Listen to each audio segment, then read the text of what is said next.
हो गए। जल का काम है प्रवाहित होना, जल ठहर गया। इतना मधुर गीत और इतनी मधुर बांसुरी जब बजी है, बांसुरी जब बजी है और गोपियों के कान में पड़ी है। गोपियां घर में बैठी हुई हैं, जैसे ही देखा मोहन हमें बुला रहे हैं। जिस गोपी के कान में पड़ी बंशी की तान, वही गोपी चल दी है। एक गोपी तो अपने पति को खाना खिला रही थी और पति ने कहा नमक ले आओ, वो नमक लेने गई और बंशी बज गई, वो वहीं से चली गई। एक गोपी हलवा बना रही थी तो हलवा रखा है चूल्हे पर और गोपी चली गई। एक गोपी अपने बच्चों को नहला धुला रही थी, परंतु जैसे ही बंसी की तान सुनी गोपी तुरंत ही चली गई। दौड़ी दौड़ी गोपियां आई।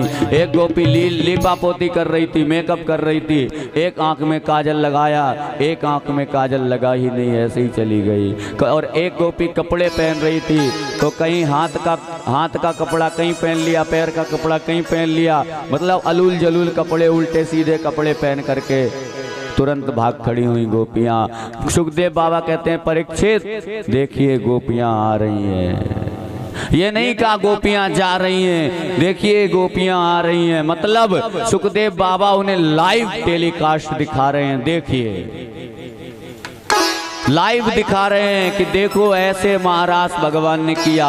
और उस रास में पता है, उस रास में भगवान शिव स्त्री बन करके आए हैं, गोपेश्वर नाथ बन करके, गोपी का रूप धारण करके। तो बताइए भगवान ने क्यों ऐसा किया? क्योंकि जो कामदेव था वो बड़े बड़े ऋषियों को मोहित कर देता था। भगवान कहते हैं तेरी यदि औकात है तो मैं नव युवक स्त्रियों के साथ नाच करूंगा, डांस करूंगा, खूब रास रचाऊंगा। तेरी औकात है तो मेरे मन में काम भाव जागृत करके दिखा दे।